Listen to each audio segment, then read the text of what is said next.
श्लोक संख्या 28 से पाठ।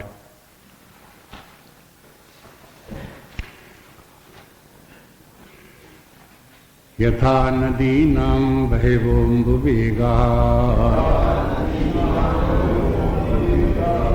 समुद्रमेवाभिमुखा द्रवन्ति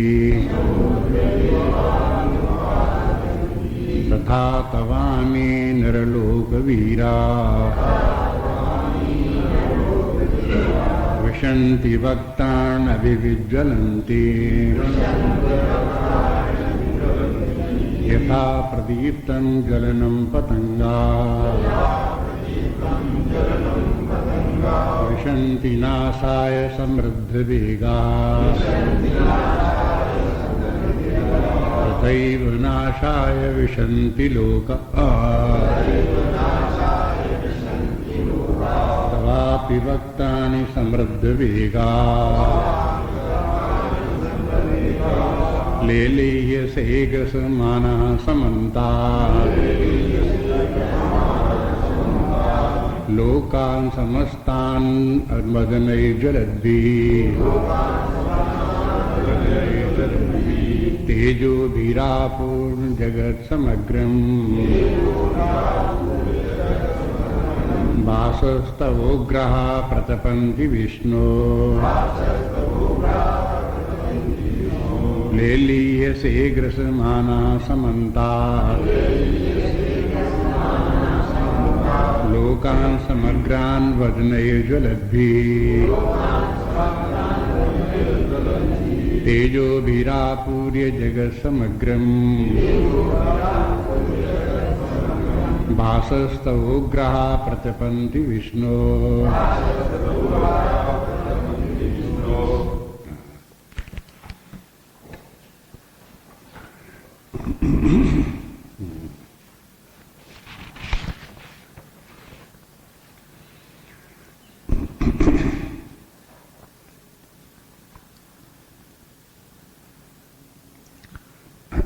भगवान की विराट रूप का फिर स्मरण करें। इस अध्याय में बड़े विस्तार के साथ विराट रूप का वर्णन है और भी अध्यायों में जहाँ तहाँ संक्षेप में आया है, लेकिन इस अध्याय में उसका विस्तृत वर्णन है।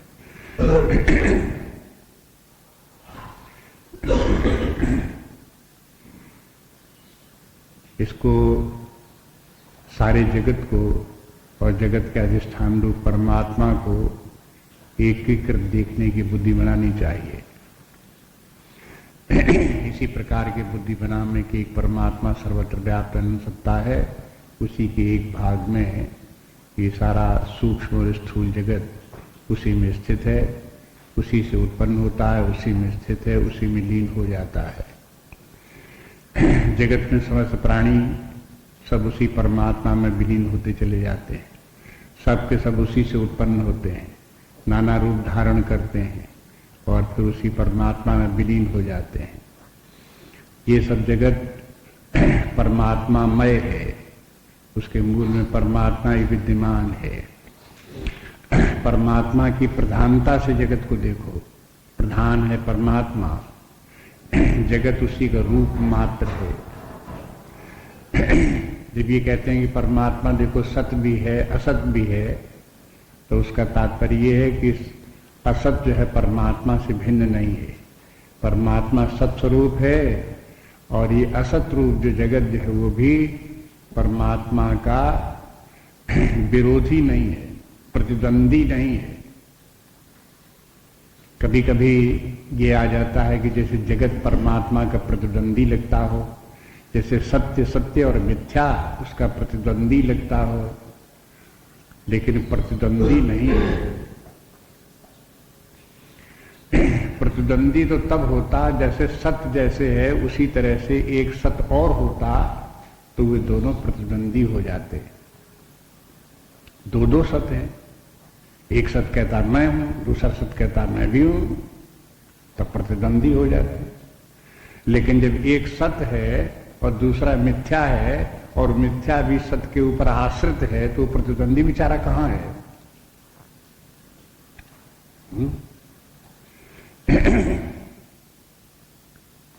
इसलिए दृष्टि को ठीक रखो।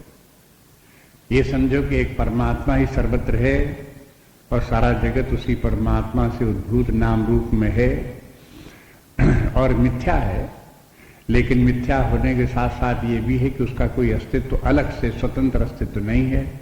परमात्मा में ही वो स्थित है, परमात्मा में ही विलीन हो जाने वाला है। इस जगत में अगर कुछ बन बिगड़ रहा है तो कोई माने नहीं रखता। ये तो नाम रूप है, ये तो बनने बिगड़ने वाले हैं ही। अगर ये बने बिगड़े नहीं तो एक आश्चर्य लगे कि देखो ये रूप होते हुए भी बिगड़ नहीं रहा है, वैसे ही बना रहता है। जितने भी रूप हैं, जितने भी नाम हैं, ये स्वभावतः बनने बिगड़ने वाले हैं, आने जाने वाले हैं। तरंगे, अगर जल में एक तरंग उत्पन्न हो और वो फिर पानी में लीन न हो, एक तरंग बड़ी खड़ी रहे ऐसी, तो आपको क्या लगे कि बड़ी विचित्र तरंग है ये, है? पानी में एकदम से ऐसे बन करके रह गई, डूबती नहीं है। तो ये तो एक आश्चर्य की घटना हो जाए, लेकिन ऐसे नहीं होता। तरंग बनती भी, नीचे विलीन हो जाती, बनती विलीन भी हो जाती, फिर उत्पन्न होती, फिर लीन हो जाती। उत्पन्न होना, लीन होना उसका स्वभाव है, उसका धर्म है। यही जगत को समग्र रूप में जगत को देखो इसी प्रकार से, ऐसे होल करके जगत को देखो। आपको बार बार बताया कि देखो अपनी बुद्धि को जितना ही व्यापक बनाएंगे उतना ही आपको शांति विश्राम मिलेगा, उतनी ही प्रसन्नता प्राप्त होगी, उतनी ही निर्भयता आएगी, उतने ही आपके तनाव दूर होंगे। जितना आप जो है वो हो बुद्धि को संकीर्ण बनाओगे, सारे जगत को भूल करके केवल अपने शरीर में सीमित रह गए, अपने परिवार में, अपनी वस्तुओं व्यक्तियों में सीमित रह गए, तो बस वहीं से आपकी संकीर्णता के साथ ही आप में नाना प्रकार के भय, चिंता, क्लेश, दुख आदि सब उत्पन्न होने लगे। इसलिए आप स्वयं विचार करके देखो, समस्त बुद्धि करके देखो और फिर देखो कि अब कैसा लगता है। अपने आप अपने भीतर अनुभव करो कि एक परमात्मा ही सर्वत्र विद्यमान है। वो तो है ही है सब जगह। जगत कहीं बन रहा है, कहीं बिगड़ रहा है, कहीं आ रहा है, कहीं जा रहा है। ये स्थिति सब जगह है। उसी में, इसी जगत में, बनने बिगड़ने वाले जगत में जितने भी प्राणी हैं वो सब आ जाते हैं, सबके शरीर आ जाते हैं, जड़ चेतन सारी सृष्टि आ जाती है उसी में। और उसी में जिसे हम अपना शरीर कहते हैं वो भी आ जाता है, जिसमें अपने मन बुद्धि जिनको हम कहते हैं वो भी उसी में आ जाते हैं। ये भी सब उसी प्रकार से बन रहे हैं, बिगड़ रहे हैं, उसी में लीन हो रहे हैं। तो इसमें क्या अहंकार करना? अगर मान लो ऐसी अवस्था में कोई व्यक्ति अपनी बुद्धि में, अपने मन में, अपने शरीर में अहंकार भी करे तो उसका क्या अर्थ है? बेकार का, मूर्खता का लक्षण अहंकार करना। उसमें अहम भाव रखे तो देखो इतना अनंत चैतन्य जो शुद्ध चेतना स्वरूप आनंद में आत्मा है उसको तो किनारे कर दिया और ऐसे सड़े गले शरीर के साथ में अहम भाव रखे बैठे हुए हैं। ये भी कौन समझदारी की बात है? ये भी कौन बुद्धिमत्ता की बात? इसलिए जो इस समग्र बुद्धि लाओ, होलिस्टिक व्यू होना चाहिए, होलिस्टिक व्यू। और उसी में सबसे ज्यादा सफलता भी है। यदि कोई व्यक्ति संसार में कोई कार्य करता है, कोई उसकी योजना है, कोई विजन उसके जीवन में है कि वो किस प्रकार का कुछ कार्य करना चाहता है, कोई लक्ष्य है, कुछ उद्देश्य मनुष्य का है जीवन का, तो भी वो इसी होलिस्टिक व्यू जब बुद्धि में आएगी तभी ये सब का सब जो है वो सफलता भी प्राप्त होगी, तभी उसमें बढ़ेंगे। नहीं तो अधिकांश व्यक्तियों की क्या स्थिति है कि केवल अपने शरीर तक सीमित हैं और बहुत हुआ तो अपने परिवार तक गिने हुए 2-4 लोगों को बस वहीं तक सीमित हैं, उसके आगे बुद्धि नहीं जाती।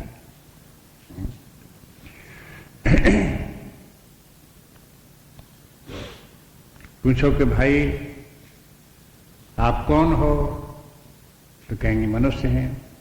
बस कहीं हाँ। कौन आश्रम है? कहीं गृहस्थाश्रम है। कहीं अब तो तुम्हारी 70 वर्ष की उम्र हो गई, 80 वर्ष की हो गई, तो क्या हुआ? हम तो जन्मजात गृहस्थ हैं और मरते तक गृहस्थ ही रहेंगे। जब पैदा हुए थे तो गृहस्थ पैदा हुए थे कि नहीं? हाँ? जब बचपन में थे तब गृहस्थ थे कि तब भी गृहस्थ थे, जब और बड़े हो गए तो भी गृहस्थ बने रहे, हाँ? 40-50 साल के हो गए तो भी गृहस्थ बने रहे, 60-70 वर्ष के हो गए तो भी गृहस्थ बने रहे, 80 वर्ष के हो गए तो भी गृहस्थ बने रहे। तो इसके माने एक ही आश्रम आपका है, एक आश्रमी है, आदि से अंत तक एक आश्रमी, दूसरा आश्रम ही नहीं। तो ये कौन सी समझदारी की बात है? गृहस्थाश्रमी।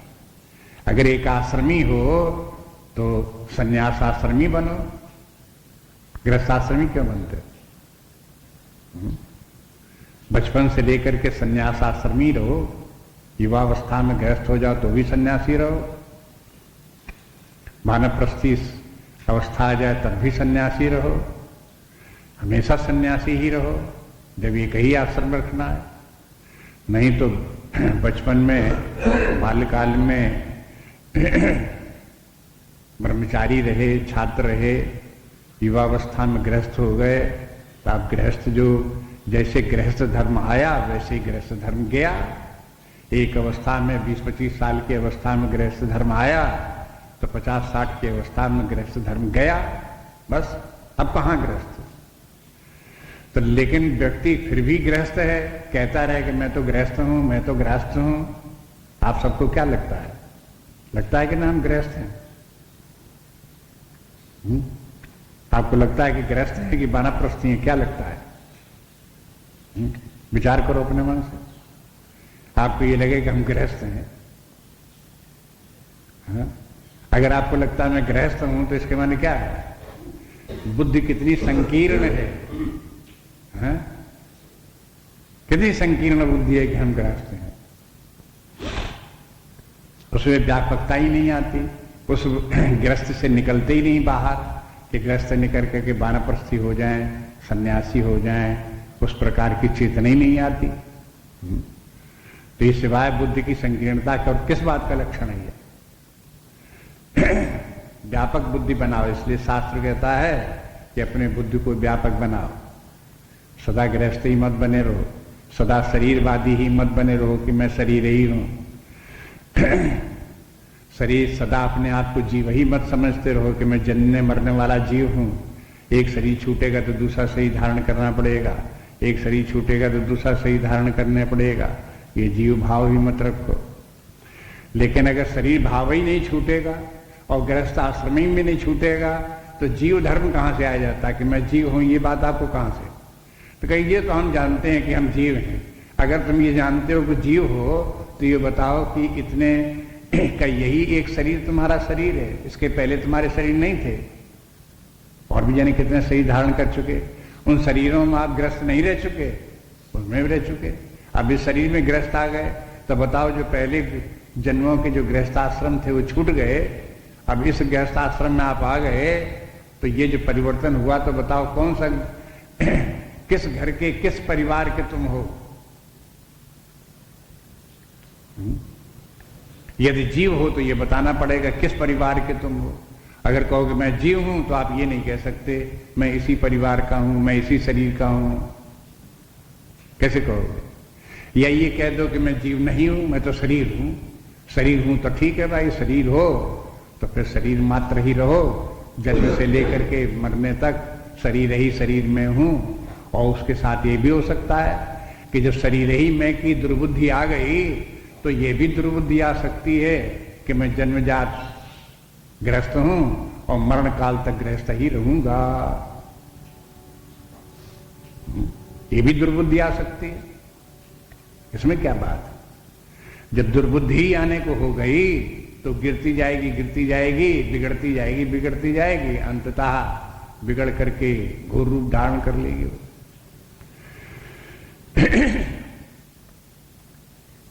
कोई भी समस्या जीवन में आपके हो, आप उस समस्या को समष्टि बुद्धि से देखो, आपको समस्या कैसी दिखाई देगी।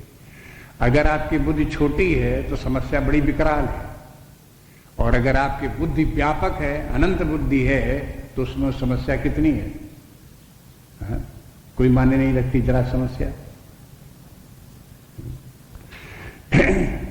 तो समस्याओं का समाधान कहां है? समष्टि बुद्धि में है। भगवान भी अर्जुन को दिखा रहे हैं कि अर्जुन तुम इतने चिंतित हो, तुम्हें ये लगता है कि युद्ध में क्या होगा, कौन जीतेगा कौन हारेगा। युद्ध के क्षेत्र में खड़े होकर के अर्जुन ने ये भी एक बात बोली थी जब युद्ध शुरू होने को वो पहले अध्याय में जब अर्जुन बोला, तब ये भी कहने लगा कि मुझे ये पता नहीं कि कौन जीतेगा कौन हारेगा। अब जीतने हारने की बात को लेकर के अगर कोई व्यक्ति चिंतित होता है तो अर्जुन की तरह वो भी मूर्खता है। जीतो तो हारो तो कोई माने नहीं रखता है, दोनों ही बेकार बातें हैं। जीतना भी व्यर्थ और हारना भी व्यर्थ। कहीं नहीं, वो तो सो है जीतना जीतना है, हारना हारना है। तो जिनकी संकुचित बुद्धि होगी उनको तो ऐसा लगेगा, उसमें कौन आश्चर्य की बात। लेकिन जब तक बुद्धि व्यापक नहीं होती, अनंत बुद्धि जब तक नहीं बनती, तब तक जो है ये है जीतने हारने की समस्या जो है समाप्त नहीं होती। सफलता असफलता, जीतना हारना, लाभ हानि, ये सब जितने भी हैं, और समस्याएं नाना प्रकार की, अनेक प्रकार के भय, अनेक प्रकार की चिंताएं, ये सब सीमित बुद्धि के दूषित परिणाम हैं। इसलिए बुद्धि को व्यापक बनाना ही बनाना होगा। बार बार सोचो, बराबर एक बुद्धि में एक ध्यान बराबर रहे समग्र विश्व का, समस्त ब्रह्मांड का, परमात्मा का। वो परमात्मा में ही सारा विश्व स्थित है। सारे विश्व में परिवर्तन, विश्व परिवर्तनशील है, और इसके परिवर्तन होती हुई जो तरंगे हैं जगत की, ये सब उसी अनंत परमात्मा के सागर में विलीन होती जाती हैं। इस प्रकार से बराबर ध्यान रखते हुए जगत में जीवन जीना जीवन मुक्त का लक्षण है। जो जीवन मुक्त है माना उसको कोई फिर समस्या नहीं, जीवन मुक्त को कोई भय नहीं, उसके लिए कोई चिंता नहीं, उसके लिए कोई व्यथा नहीं, कोई कारण नहीं। इस प्रकार से जीवन मुक्त होकर के रहने का स्वरूप ही है। शांत विश्राम अनंत आनंद की सूत्र में परमात्मा में स्थित रहो।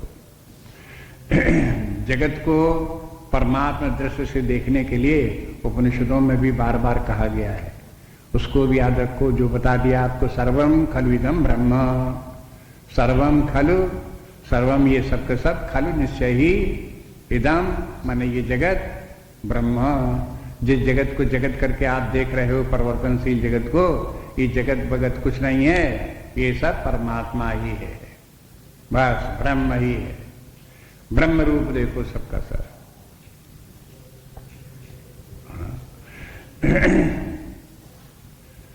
वही परब्रह्म परमात्मा को चाहे तो अपना स्वरूप समझो और चाहे अपना स्वामी समझो, दोनों में कोई विशेष अंतर नहीं पड़ता। उस परमात्मा को ही समझो वही मेरा प्रभु है, वही मेरा स्वामी है, हम उसी के अधीन है, तो भी ये भक्ति की भाषा हो गई। और तो भी आप यही कहोगे कि सब परमात्मा में हैं। इसलिए प्रभु मैं देखहीं जगत और कासन करहीं विरोध, निज प्रभु मैं देखहीं जगत कासन करहीं विरोध।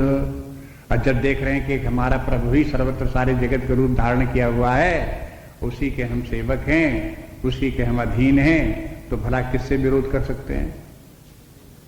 कहाँ किस बात की चिंता हो सकती है, किस प्रकार की भक्ति हो सकती, किस प्रकार की दुख दर्द इत्यादि पीड़ाएं कैसे हो सकती हैं? विश्राम शांति हो जाती है।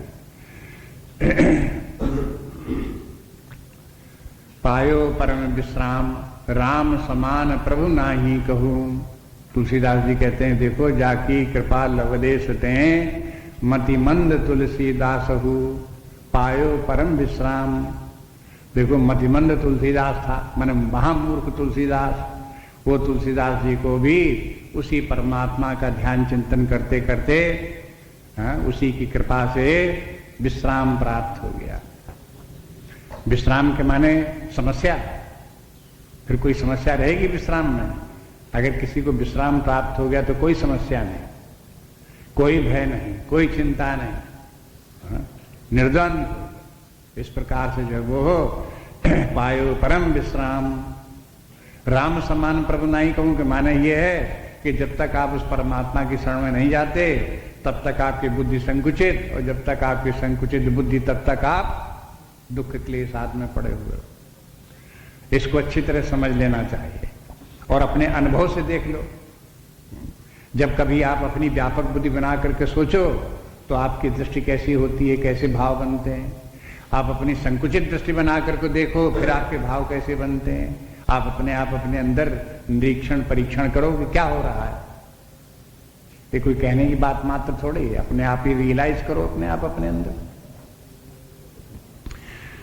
महापुरुषों का, महापुरुष होने का लक्षण क्या है? बस महापुरुषों की बुद्धि व्यापक है, विशाल बुद्धि है, व्यापक बुद्धि है, समस्त बुद्धि में वो स्थित हैं, इसीलिए महापुरुष हैं। उनके कार्य भी उसी प्रकार के हैं, उनका जीवन भी उसी प्रकार का है, उनकी महिमा उसी प्रकार की है। नमोस्तुते व्यास विशाल बुद्धे फुल्लारविंदा यदनत्पेत। हम उनके विशाल बुद्धि व्यास जी की वंदना करते हैं। अब व्यास जी की देखो विशाल बुद्धि कैसी है, ऐसी विशाल बुद्धि होती है। तो विशाल बुद्धि नहीं होगी, संकुचित बुद्धि रखेंगे तो समस्या है। लोग बाग बहुत अपनी अपनी समस्याएं हर व्यक्ति बताता रहता है, गुड न्यूज बैड न्यूज ये सब आती रहती है। लोग अपनी समस्या बता रहे थे, ये हो गया वो हो गया, उसने ऐसा कह दिया, उसने वैसा कर दिया, ये बन गया ये गया, ये मर गया ये कब गया, ये ऐसा हो गया वो ऐसा हो गया। ये सब समस्याएं क्यों दिखाई देती हैं? वो अपने छोटे से घिरौंदे में घिरा हुआ है, छोटे से घिरौंदे में घिरा हुआ। जैसे बच्चे छोटा सा घिरौंदा बना लें, ऐसे करके वो एक बनाए हुए हैं, एक शेल बनाए हुए हैं, कोकून बनाए हुए हैं, उसी के भीतर घिरे हुए हैं। उसे बाहर नहीं निकलते, उसी के भीतर जो जो उनको दिख रहा है, ये बिगड़ गया ये बन गया ये बन गया, उतने ही भर में उसको बुदबुदा रहे हैं, उसी में हो रहा है इस प्रकार का। परेशान हो रहे हैं उसी में। तो ये संकीर्णता छोड़नी चाहिए, व्यापकता लानी चाहिए। व्यापक बुद्धि से देखो, कोई अगर एक परिवार में कोई मर जी रहा है तो उसका कौन सी गिनती उसमें मर रहा जी रहा है, क्या हो रहा है उसे। बस सारे जगत के साथ में प्रेम भाव रखो, दया भाव रखो, करुणा भाव रखो, अच्छा है, लेकिन परमात्मा भाव रख करके करो, क्योंकि सब परमात्मा के स्वरूप हैं, इसलिए आत्मा के ही रूप सब हैं, परमात्मा ही के रूप सब हैं, इसलिए सबसे हमारा प्रेम है, सबसे दया भाव है, सबसे क्षमा भाव है, इस भाव से सबके साथ में। कभी कभी लोग बाग इस प्रकार के जो संकुचित बुद्धि वाले व्यक्ति हैं, तो आपके साथ में ऐसी व्यापक बुद्धि रखने वालों के साथ में मजाक करते हैं। बेचारे संकुचित बुद्धि वाले समझते नहीं हैं कि व्यापक बुद्धि वालों की व्यापकता क्या है, उनको समझ ही नहीं आती। अगर विशाल बुद्धि हो तो संकुचित बुद्धि समझ में आ जाएगी कि ये बुद्धि संकुचित है, लेकिन जिनकी बुद्धि संकुचित होगी उनको विशाल बुद्धि की महिमा कैसे समझ में आवे? नहीं समझ में आ सकती, असंभव। परिणाम क्या होगा कि वो संकुचित बुद्धि वाले विशाल बुद्धि वालों को देख करके हंसेंगे, उपहास करेंगे कि देखो कैसे मूर्ख हैं, ऐसे बोलेंगे उनको। लेकिन उनकी चिंता नहीं करनी चाहिए। हाथी चला करते हैं, कुत्ते भूखा करते हैं, उनकी कौन परवाह करता है? हाथी जैसा विशाल, वो अपनी विशालता में अपना चलता रहता है। कुत्ते इसी प्रकार से संकुचित बुद्धि वाले भूखते रहते हैं, उनकी कोई परवाह नहीं करता उनकी। इसलिए निर्भय होकर के चलना चाहिए, अपनी समस्त बुद्धि रखें और निर्भय होकर के चलें, उसकी महानता को समझें। वो जो समस्त बुद्धि है उसका समर्थक शास्त्र है, उसका समर्थक संत महात्मा है, उसके समर्थक विद्वान लोग संसार के हैं, उसके समर्थक जितने महापुरुष संसार में हुए सब उसके समर्थक हैं, उसके समर्थक परमात्मा स्वयं उसका समर्थक है। अगर ये संकुचित बुद्धि वाले बुद्ध जैसे ये लोग प्राणी, ये घृणित बुद्धि वाले प्राणी अगर उस बात को नहीं समझते तो उसकी कोई चिंता नहीं करनी चाहिए। वो तो बेचारे नहीं समझेंगे, वो अपने आप ही अपने इस प्रकार के घेरे में घिरे हुए क्या कर सकते हैं इससे ज्यादा?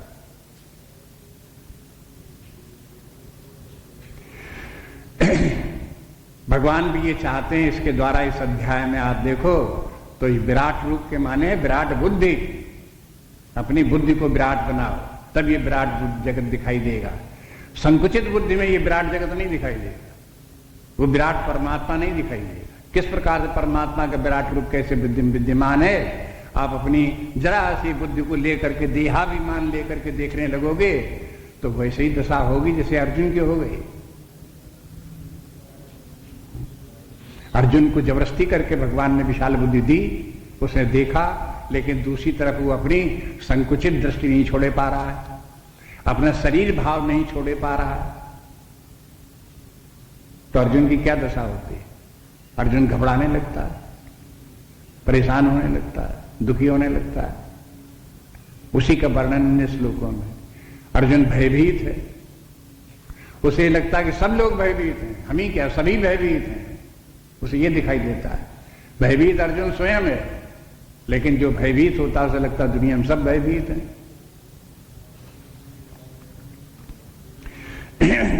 इसलिए जो है वो इसी प्रकार से वर्णन करता है, कहता है कि देखो ये सब के सब जो है ये दिखाई तो उसे एक तरफ ये देता है कि देखो जैसे नदियां सब जाके समुद्र में विलीन होती जा रही हैं, इसी प्रकार से सारे जगत के समस्त प्राणी सब तरफ से आकर के तुम्हारे मुख में प्रवेश होते जा रहे हैं। जैसे बड़ी जोर की एक ज्वाला जल रही हो और चारों तरफ से पतंगे आकर के उसी ज्वाला में आकर के भस्म होते जा रहे हैं, ऐसे आपकी मुख की ज्वाला में समस्त प्राणी आकर के प्रवेश करते जा रहे हैं, सब उसी में विलीन होते चले जा रहे हैं। आप कराल विकराल मुख का रूप धारण किए हो, इस प्रकार से उसको अर्जुन को दिखाई देता है और फिर डरता है। अरे भाई, अगर ये समझ में आवे कि ये विराट रूप परमात्मा और ब्रह्म मैं ही हूं और मेरा ही ये विराट रूप है, तो डरने की बात क्या है? कोई अपने से डरता है क्या? लेकिन जब अर्जुन की बुद्धि संकीर्ण बुद्धि और जबरदस्ती करके उसको दे दिया गया इस प्रकार की बुद्धि कि विराट को देखना चाहते हो, अर्जुन कह रहा मैं देखना चाहता हूं आपको, उस रूप को, विराट रूप को तो भाई देखना चाहते, देख लो, लेकिन देख तो लोगे तुम, लेकिन दशा तुम्हारी क्या होगी? ऐसे देखने से क्या फायदा? जैसे अर्जुन देख रहा है, घबरा रहा है, रो रहा है, ऐसे देख रहा है। अब यहां उसी के अर्जुन की घबराहट का वर्णन इस प्रकार देखो, कहता ले ली ऐसे ग्रसमानम समन्तात, समन्तात चारों तरफ से, ले ली ऐसे माने बार बार आप चाट रहे हो, ले ली माने चाटना। ये सब लोग जितने प्राणी हैं सब आपके मुंह में घुस जाते हैं, तो आपकी जीभ लपलपा रही है और उन सबको चाट रही है। अब देखो ये काव्यात्मक वर्णन है और क्या है? इस प्रकार का दिखाई देता है। ले लिए से ग्रसमाना समन्तात, ग्रसमाना सबके सबको ग्रसित करे जा रहे, लीले जा रहे हो सबको, समन्तात मन चारों ओर से सबको लेकर संपूर्ण लोगों से, लोकान समग्रान, समग्र लोग जितना भी है सब दिखाई देता है सबसे। अब सब लोग तो जाकर के परमात्मा में विलीन नहीं होता, लेकिन 18 क्षुणी सेना भी अगर भगवान के मुख में घुसती चली जा रही हो तो ऐसे ही लगे कि सारा लोक ही घुसता चला जा रहा है, सारा संसार ही उसमें जाकर विनाश में हो रहा है। ऐसा लग रहा है उसको इस प्रकार से कि लोकान समग्रान और बदनई ज्वलत भी, आपके बदन, बदन मन मुख है, बदनई ज्वलत भी मुख ही आपके जलते हुए मुख में, ये सब का सब सारा सब लोग जो हैं ये उसी में प्रवेश करते चले जा रहे हैं। तेजो विरापूर्ण जगत समग्रम, आपकी तेज से सारा जगत समस्त जगत परिपूर्ण है। और भासस तवोग्रह प्रतपंती विष्णु हो, और आपका जो उग्र प्रताप है, तेज है, उससे सारा लोक तप रहा है, पीड़ित हो रहा है। अर्जुन को इस प्रकार से दिखाई देता है। एक तो अर्जुन की सीमित बुद्धि और उसमें भी विशाल परमात्मा के विराट रूप दिखाई दे, तो कुछ समझ में आवे, तो उसमें समझ में आया तो अर्जुन की दो समस्याएं हैं। एक तो सीमित बुद्धि, और सीमित बुद्धि में फिर युद्ध की भावना है। उस समय युद्ध के क्षेत्र में खड़ा हुआ है तो युद्ध उसके सिर में घूम रहा है, चक्कर काट रहा है, युद्ध युद्ध, इतने लोग मारे जाएंगे, इधर के मारे जाएंगे, उधर के मारे जाएंगे, इतना विशाल विनाश होगा, ये बुद्धि में एक और ये छाया हुआ है। ऐसे व्यक्ति को विराट जगत दिखाई भी दो तो उसे क्या दिखाई देगा?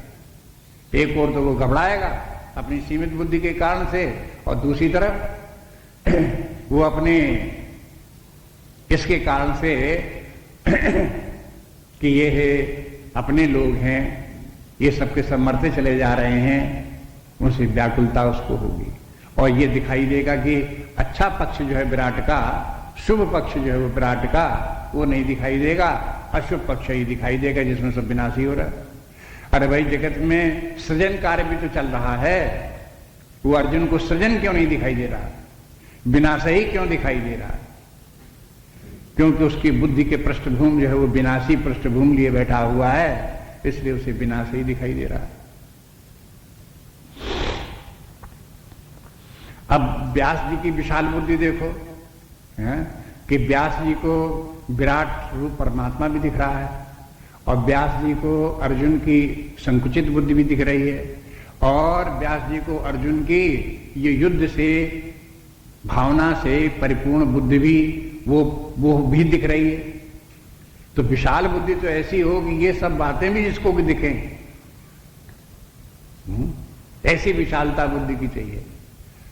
लेकिन अर्जुन को क्या पता कि व्यास जी की विशाल बुद्धि कैसी है, वो क्या किस दृष्टि से देख रहे होंगे इसको, उनको क्या समझ में आ रहा होगा? क्या व्यास जी भी कांप रहे थे इस विराट जगत को देख करके? जैसे अर्जुन कांप रहा था, ऐसे नहीं देखा। व्यास जी अपने शांत भाव से भगवान का विराट रूप है उसको देख रहे थे। जैसा उनका शांत मन, जैसे वो जीवन मुक्त, जैसे वो परम पवित्र ज्ञान स्वरूप, बोध स्वरूप, तैसे उनको ये विराट जगत भी उसी प्रकार से शांत में, आनंद में दिख रहा है।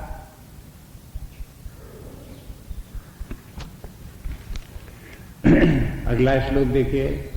आख्याहि मे को भगवान उग्र रूपो, को भगवान उग्र रूपो, नमोस्तु ते देववर प्रसीद,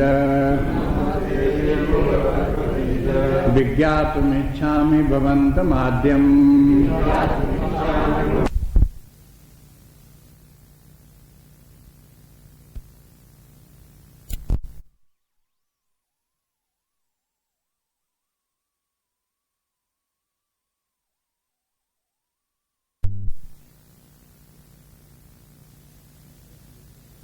प्रसीद विज्ञातुमिच्छामि भवन्तमाद्यम्, नहि प्रजानामि तव प्रवृत्तिम्।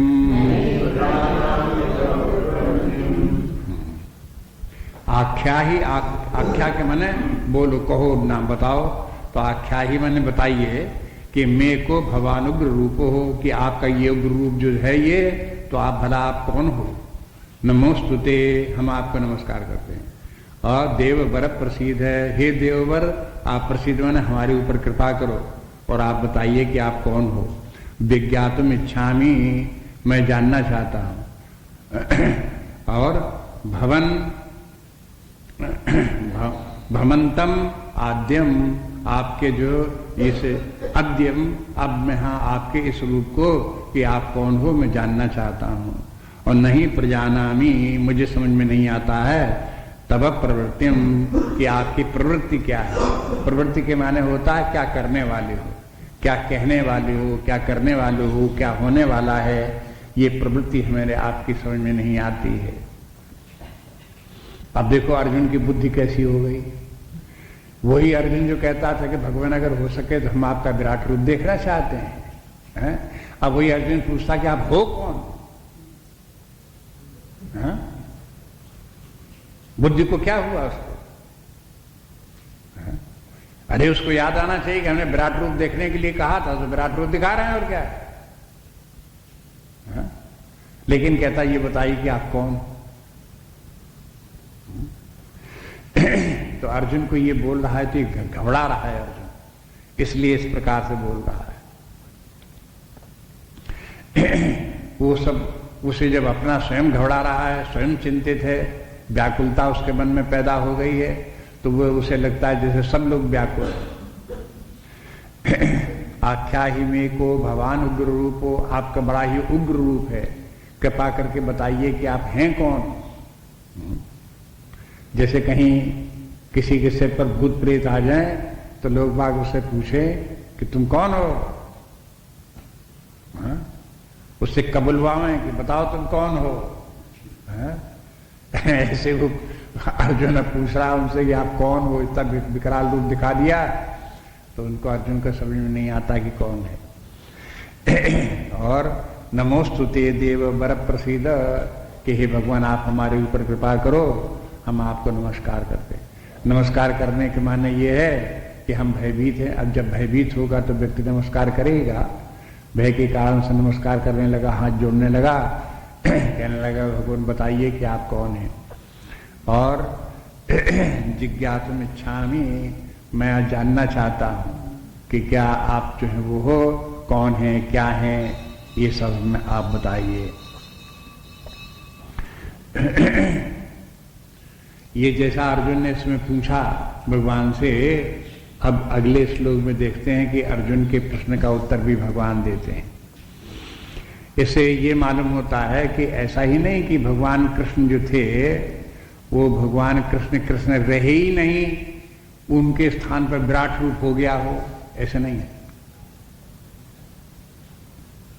कभी कभी लोगों के मन में इस प्रकार की अपनी मानसिक कल्पनाएं करने लगते। भगवान ने अपना विराट रूप दिखा दिया कि भगवान छोटे से पहले थे तो बड़े होते चले गए, बड़े होते चले गए, बड़े होते चले, और विशाल रूप उन्होंने धारण कर लिया और अर्जुन को दिखा दिया, जैसे जादूगर कोई जादूगर दिखा दे। और फिर कहें कि जब इतना विशाल रूप हो गया तो अब फिर अर्जुन उनसे कैसे बात कैसे करेंगे और वो कैसे उत्तर देंगे। हाँ? तो ये समस्या किसकी है? वहां समस्या न भगवान कृष्ण की है और न समस्या अर्जुन की है। ये किसकी समस्या है? पूछने वाले की। उसको समझ में नहीं आ रहा कि सब कैसे हो रहा। क्यों नहीं समझ में आ रहा? कि पहले उसने कल्पना ही गलत कर ली। हाँ? गलत कल्पना ये कर ली कि भगवान कृष्ण ने अपना शरीर ही बढ़ा बढ़ा करके विशाल कर दिया। अरे ये विराट रूप भगवान का तो हमेशा विद्यमान है। ये सारा जगत द्युलोक का आज नहीं दिखाई दे रहा है, अंतरिक्ष के आज नहीं दिखाई दे रहा है, सूर्य चंद्र के आज नहीं दिखाई दे रहे हैं, पृथ्वी के आज नहीं दिखाई दे रही है, क्योंकि उसी समय था, आज भी दिखाई दे रहे हैं। लेकिन हम ऊपर से लेकर नीचे तक जगत मात्र देखते हैं और एकीकृत करके नहीं देखते हैं। हाँ? अलग अलग करके देखते हैं। इस जगत का एक भाग पृथ्वी और पृथ्वी का एक भाग एक नगर और नगर का एक भाग एक गांव, उसमें एक भवन मकान और उस भवन में हम घुसे बैठे हैं घरौंदे में, बस इतना ही मात्र अपने आप को देखते हैं। सारे जगत को कहां देखते हैं? और फिर सारे जगत को देखें भी तो परमात्मा को नहीं देखते, जिस परमात्मा में जगत विद्यमान है। हाँ? बस इतना अगर हम देखने लगे तो आज भी विराट स्वरूप हमारे सामने विद्यमान है। जैसे अर्जुन के सामने था वैसे ही है। भगवान ने भी अर्जुन को जो विराट रूप दिखाया तो यही विराट रूप जो हमेशा विद्यमान है, वही दिखा दिया कि देखो ये सब रूप है। कैसे दिखा दिया? ज्ञान की दृष्टि से दिखा दिया। अर्जुन को समझा दिया कि देखो आकाश में द्युलोक, ये मेरा ही सिर है, मुकुट है, ये अंतरिक्ष देखो, ये तारे देखो, ये पृथ्वी देखो, समस्त प्राणियों के हाथ पैर ये सब देखो, ये सब मेरे ही रूप है। तो उनकी जो जो बताते गए भगवान कृष्ण अर्जुन को वही सब दिखने लगा उसी प्रकार से। लेकिन दिखते दिखते उसमें तो भगवान कृष्ण ने ये भी दिखा दिया कि देखो ये सब जितने की भूत भविष्य में जितने भी प्राणी हैं वो सब आप बनते बिगड़ते हैं और मेरे मुख में प्रवेश करते चले जा रहे हैं, सब इसी में विलीन होते जा रहे हैं। तो अर्जुन को भी दिखाई दिया कि हाँ ये सब विलीन तो हो ही रहे हैं, सारे जगत के जितने भी प्राणी हैं सब उसी परमात्मा विलीन होते जाते हैं, वो भी अर्जुन को दिखाई दिया है। लेकिन वही अर्जुन जब भगवान से प्रार्थना करता है तो उसी विराट के एक भाग में युद्ध का मैदान, युद्ध के मैदान में अर्जुन के सामने कृष्ण तो खड़े ही खड़े हैं, वो कहीं गायब थोड़े हो गए, वो भी सामने खड़े हुए हैं। तो उन्हीं से अर्जुन जो है भगवान कृष्ण से उनसे पूछता है कि भगवान ये बताइए कि आप ये सब अपना विशाल रूप जो बता रहे हो, ये तो आप कौन हो, ये क्या रूप आपका है, ये हमें समझाइए। तो आप देखो भगवान क्या कहते हैं आगे। श्री भगवान उवाच कालोऽस्मि लोकाक्षयकृत् प्रवृद्धो लोकान् समाहर्तुमिह प्रवृत्तः ऋतेऽपि त्वां न भविष्यन्ति सर्वे एव स्थिता प्रत्यनीकेषु युधा कालोऽस्मि लोकक्षयकृत् प्रवृद्धो लोकान् समाहर्तुमिह प्रवृत्ता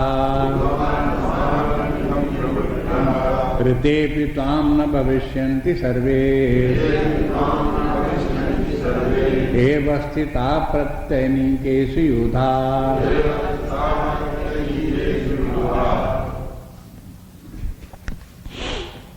देखिए शाब्दिक अर्थ भगवान बोलते हैं कालोस्मि, मैं काल हूं, लोकक्षय कर प्रवृद्धा, और समस्त लोक का क्षय करने के लिए मैं इस समय विकराल रूप धारण किए हूं।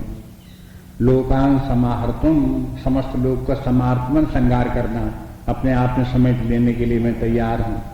यह प्रवृत्ति, यही मेरी प्रवृत्ति है। ऋतेऽपि त्वां, तुम्हारे न होने पर भी, भविष्यन्ति न भविष्यन्ति सर्वे, ये कोई भी बचेंगे नहीं।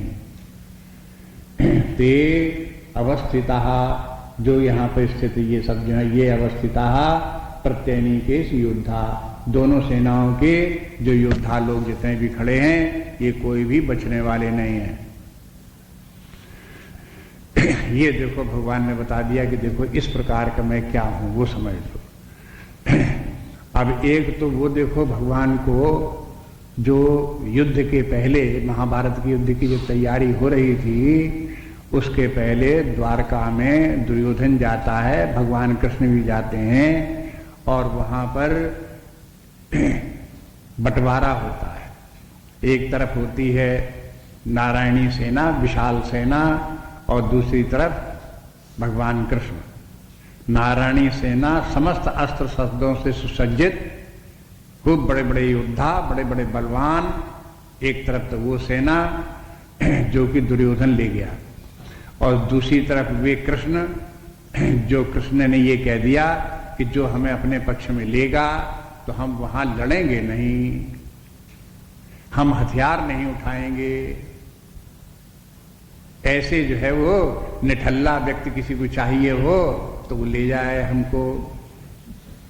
तो अर्जुन जो जिसके के पास कुछ नहीं था, भगवान के पास अस्त्र शस्त्र कुछ नहीं थे, उन्हीं भगवान कृष्ण को ले आया। तो एक तो वे भगवान कृष्ण जो अस्त्र शस्त्र न उठाने वाले थे, लड़ने वाले नहीं थे। अब युद्ध क्षेत्र में अर्जुन उनको क्या देखता है, उन कृष्ण भगवान को, कि कालोस्मि लोकक्षय कर प्रवृद्धा, कि मैं तो वो विकराल काल हूं जिसमें कि सारा जगत आकर के भस्मीभूत हो जाता है। ये भी कह देते हैं अर्जुन से भगवान कृष्ण कि देखो ऋतेऽपि त्वां न भविष्यन्ति सर्वे। ऋतेऽपि त्वां के माने है अगर तुम अर्जुन भाग भी जाओ, न भी तुम हो, तो भी अब इस युद्ध क्षेत्र में कोई बचने वाला नहीं है, उनको मैं सबको खा जाऊंगा। भगवान को यह भी जरूरत नहीं पड़ी कि अस्त्र उठावे, ऐसा परमात्मा अस्त्र उठावे और लोगों को मारे, ये तो हंसी की बात हो। जहां पर कि सब के सब उसके अपने आप ही जिन भगवान के मुख में दौड़ दौड़ करके प्रवेश पतंगे की तरह से घुस रहे हो, वो परमात्मा कहे कि मैं अस्त्र उठाऊंगा, मैं लड़ूंगा, क्या अर्थ रखता है? दूसरा रूप भगवान का इस प्रकार का हो गया। तो देखो जब वहां पर ये देखो कि भगवान कृष्ण लड़ने को तैयार नहीं, तो लौकिक दृष्टि से संकुचित बुद्धि में क्या दिखाई देता है कि ऐसा आदमी बेकार है। जब लड़ाई के युद्ध के क्षेत्र में तो वहां लड़ने वाला आदमी चाहिए, जो लड़े धड़े नहीं, उसको लेकर के क्या करो? वहां तो लड़ने वाला आदमी होना चाहिए। लेकिन दूसरी तरफ यह है दिखाई देता है जो लड़ने वाला व्यक्ति नहीं है वही विकराल काल है, सब उसी में जाकर के प्रवेश हुआ चला जा रहा है।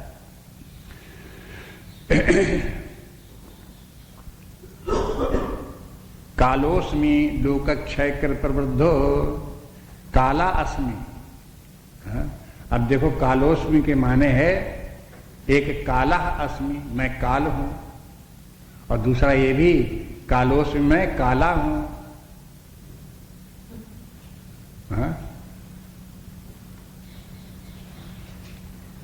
मैं काला हूं। भगवान कृष्ण काले ही है, बता दिया मैं काला हूं। अर्जुन तुम भी काले हो, हम भी काले हैं, द्रौपदी भी काली है, व्यास जी भी काले हैं, बहुत लोग काले थे उस समय, कोई भगवान कृष्ण ही थोड़े थे। ये कहते मैं भी काला हूं। कालोस्मी लोकक्षय कर प्रबद्धो, इस समय सारे लोक का क्षय करने के लिए प्रवृद्ध हूं। प्रवृद्ध माने फैला हुआ, बढ़ा हुआ। अब इस समय विनाश का पक्ष अधिक प्रबल है।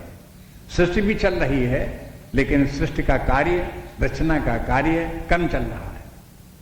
हाँ? वो उतना प्रवृद्ध नहीं है, वो संकुचित कार्य है। इस समय जो विशाल कार्य, जो बड़ा कार्य है, वो यही है कि मैं विकराल रूप धारण किए हुए काल बन करके सबको लीले जा रहा हूं, सबको खाए जा रहा हूं, सब मेरे में प्रवेश कर रहे हैं, समाप्त हो रहे हैं। ऐसा काल लोकान समाहर्तुम ये भी प्रवृत्ता। यही हम अर्जुन ने पूछी कि आपकी प्रवृत्ति क्या है, आप ये बताइए कि तब प्रवृत्ति, आपकी प्रवृत्ति क्या है। भगवान ने कहा यही मेरी प्रवृत्ति है कि मैं इन सबको खा जाऊंगा, सबका विनाश कर दूंगा। तो अब देखो कि इसमें विराट विश्व में कभी कभी ऐसा ही दिखाई देता है, जबकि विनाश बहुत अधिक हो जाता है। युद्ध हो जाते हैं, कभी कभी बड़े बड़े युद्ध हो जाते हैं, उन युद्धों में विनाश हो जाता है। कहीं कहीं प्राकृतिक किस प्रकार की घटनाएं घट जाती हैं, कहीं तूफान आ जाता है, कहीं भूचाल आ जाता है, उसमें बहुत सौ विनाश हो जाता है। तो उस समय जहां ये विनाश होता, तो ये तो जो विनाश होते हैं, कोई इस विराट विश्व को दृष्टि से देखो तो इन विनाशों की कोई गिनती ही नहीं। क्या विनाश हो गया? अगर आंध्र प्रदेश में 1000, 2000, 10,000, 20,000, लाख, 2 लाख आदमी मर भी गए, तो इसमें इतनी बड़ी सृष्टि में वो कौन सी बड़ी भारी घटना हो गई? कोई बड़ी भारी घटना हो गई। हाँ, लेकिन जो बेचारा व्यक्ति संकुचित, अपने शरीर में ही संकुचित होगा, अपने परिवार तो उसका हाय हाय करके उनका क्या हुआ होगा, लोगों को वो मर गए होंगे इतने, तो उनके परिवारों को क्या हुआ होगा, वो फिर बह गए होंगे। अब सोच सोच करके उनको लिए व्याकुल हो गए।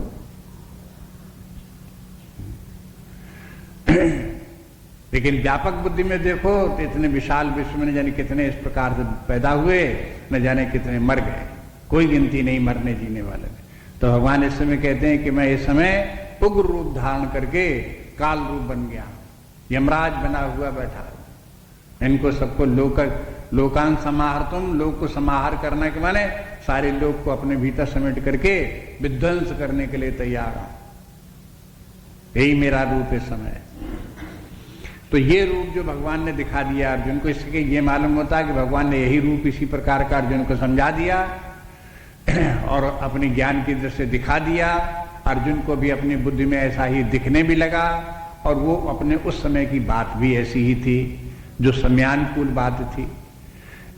लेकिन अन्य लोगों को ऐसा विराट रूप देखने को नहीं मिला जैसा अर्जुन को देखने को मिला, कि जिसमें कि विनाश ही बहुत हो, काल स्वरूप भगवान हो गए हो, विराट रूप।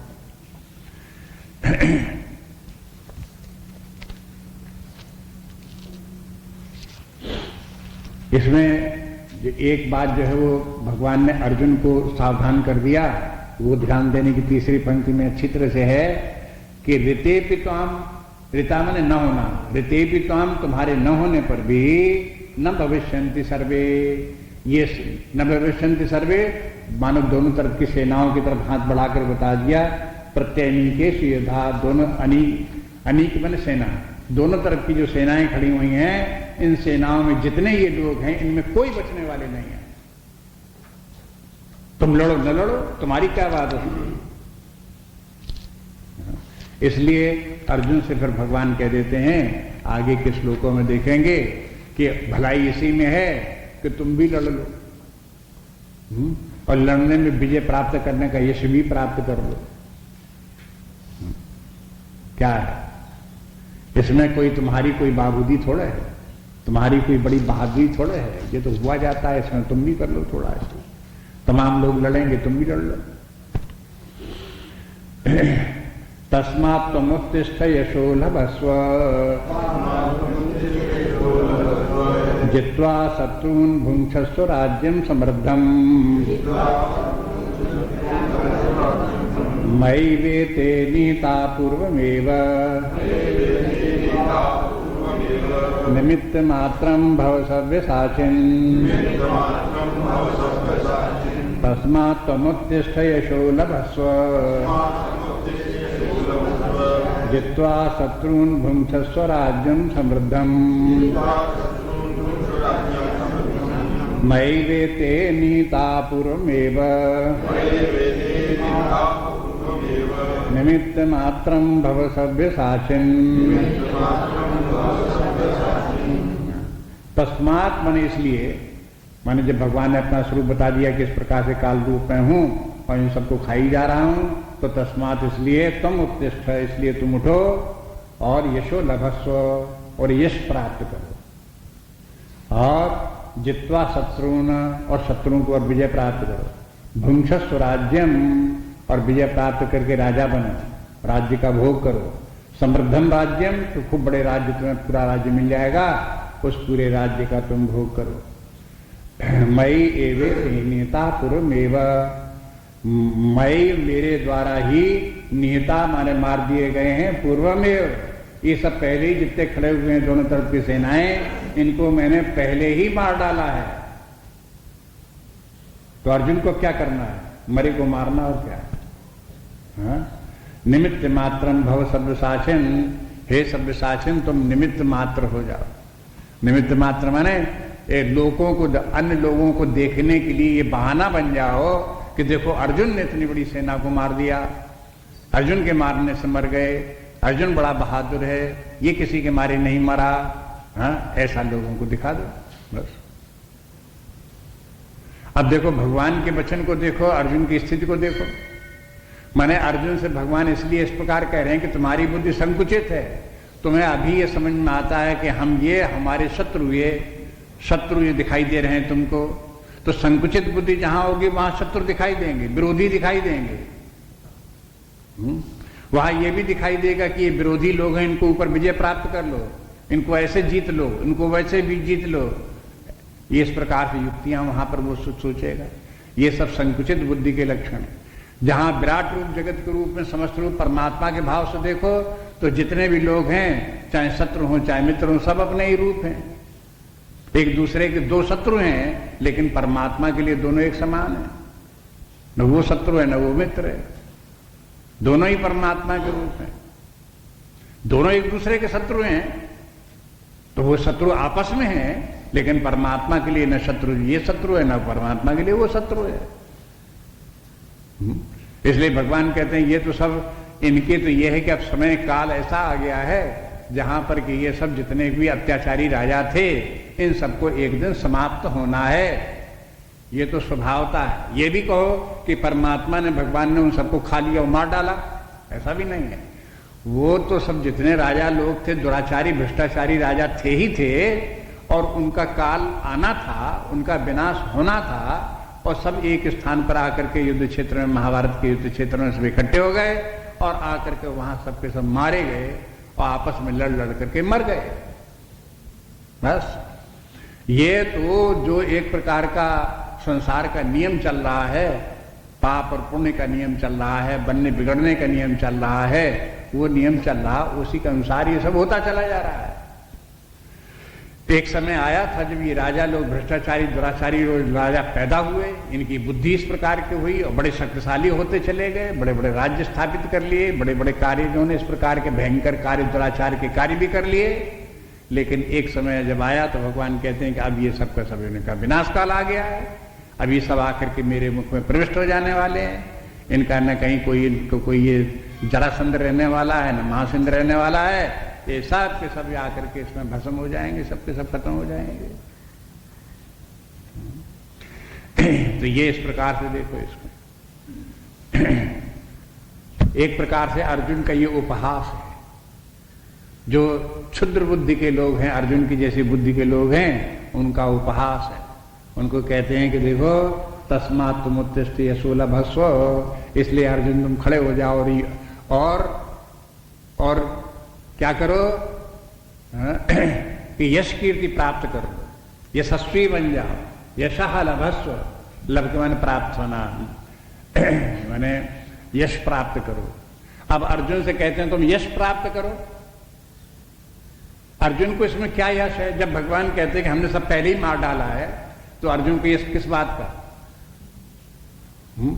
सिवाय बच्चों जैसी बात समझाने वाली छोटे बच्चों को कि चलो तुम भी यश प्राप्त कर लो, मरे मराए तो हैं ही सभी सब।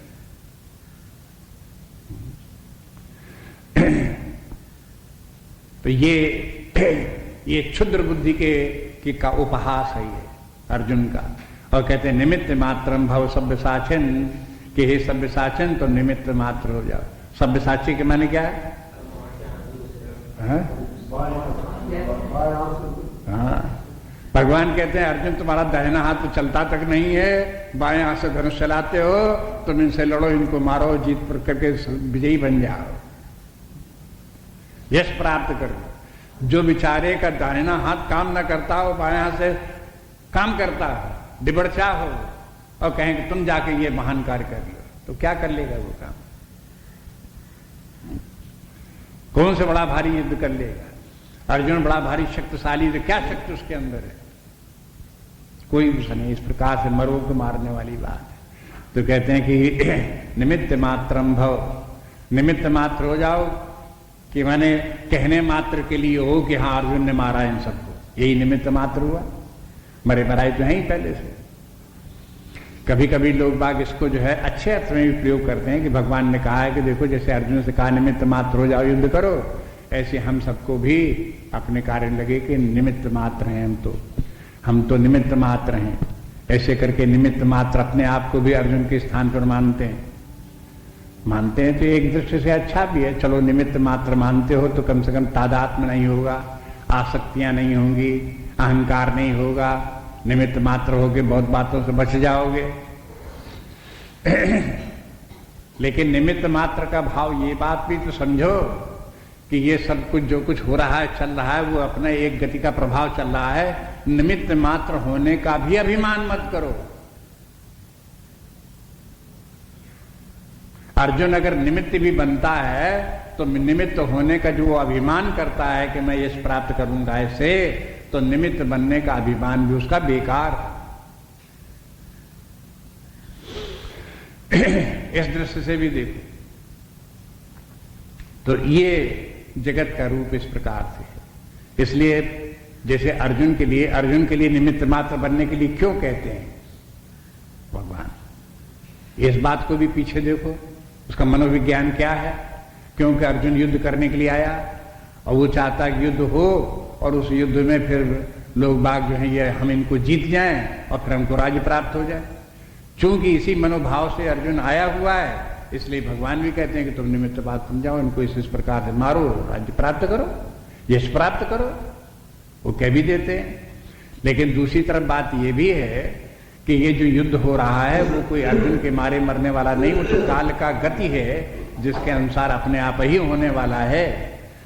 उसमें अर्जुन को विजय प्राप्त होनी है, अर्जुन को राज्य प्राप्त होना है, उसमें कोई विशेष बात नहीं, अर्जुन की कोई महिमा नहीं उसमें। ये तो स्वभावता काल प्रवाह में अपने आप ही इसी प्रकार का होना ही होना है। ये देख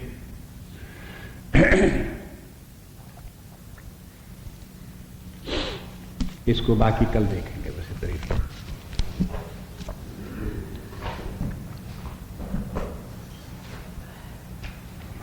नान्या स्पृहा रघुपते हृदय सुमदीये, सत्यं वदामि च भवान् अखिलान्तरात्मा, भक्तिं प्रयच्छ रघुपुङ्गव निर्भरां मे, कामादिदोषरहितं कुरु बुद्धि संचय।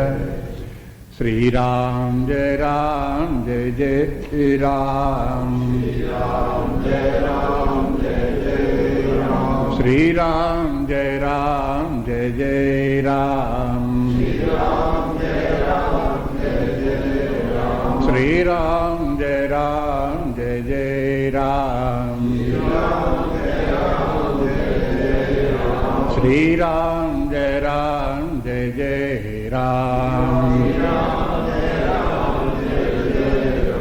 श्री राम जय राम जय जय राम, श्री राम जय राम जय जय राम, श्री राम जय राम जय जय राम।